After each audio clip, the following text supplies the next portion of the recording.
Bienvenidos a este video, donde exploraremos los derechos humanos en la época colonial, utilizando la metáfora de un iceberg.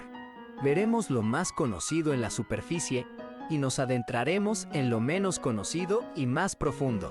En el mundo actual, los derechos humanos y la propiedad privada son dos conceptos fundamentales que influyen en nuestras vidas de múltiples maneras. Los derechos humanos son básicos e inalienables, protegiéndonos y garantizando nuestra dignidad y libertad. Sin embargo, su protección y garantía varían según la región y enfrentan desafíos como la discriminación y la desigualdad. Por otro lado, la propiedad privada, el derecho a poseer y utilizar bienes de manera exclusiva, es esencial en el sistema económico actual. No obstante, también enfrenta desafíos como la concentración de la riqueza y los conflictos por el acceso a recursos. En la época colonial, la situación era totalmente opuesta. Los colonizadores violaban sistemáticamente los derechos de los pueblos originarios y no reconocían su propiedad sobre la tierra. Así pues, al explorar este pasado, nos sumergimos en un iceberg de injusticias y desigualdades que sentaron las bases para el sistema actual de derechos y propiedad. Los tributos indígenas fueron un sistema de imposición fiscal impuesto por los colonizadores españoles a los pueblos indígenas de América durante la época de la conquista y colonización.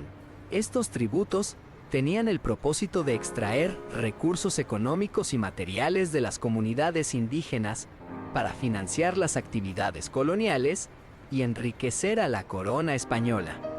Los tributos podían consistir en diferentes formas de pago, como productos agrícolas, textiles, oro, plata, mano de obra, o incluso en la forma de trabajo obligatorio. Este sistema de tributos fue una de las formas en que se explotó a los pueblos indígenas durante la colonización española, contribuyendo a la subyugación y empobrecimiento de las poblaciones nativas.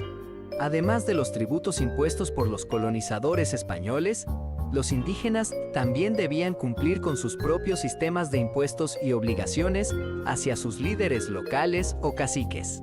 A pesar de los esfuerzos de resistencia y protesta de los pueblos indígenas, los tributos siguieron siendo una carga significativa para ellos hasta bien entrado el período colonial.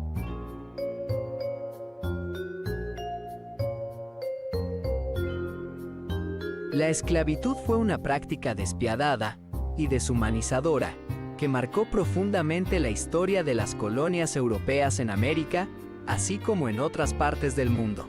Desde los primeros días de la colonización, los europeos utilizaron la esclavitud como un medio de obtener mano de obra barata y abundante, para trabajar en plantaciones, minas y otros sectores económicos. En el contexto de las colonias europeas en América, la esclavitud tomó principalmente la forma de esclavitud africana, donde millones de africanos fueron capturados, transportados a través del Atlántico en condiciones inhumanas y vendidos como propiedad a colonos europeos.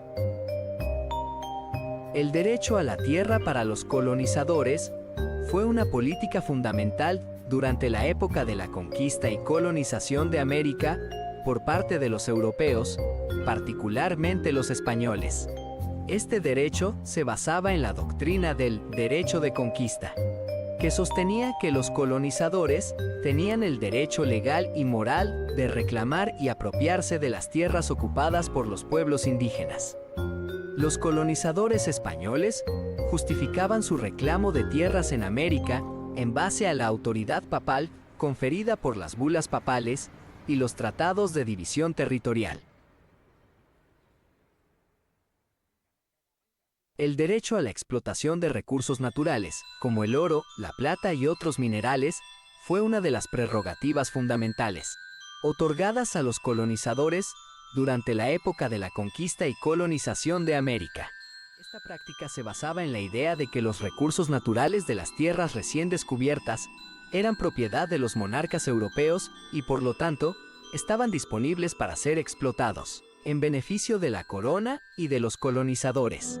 El derecho a la explotación de recursos naturales fue una de las principales motivaciones detrás de la colonización europea en América y tuvo profundas implicaciones.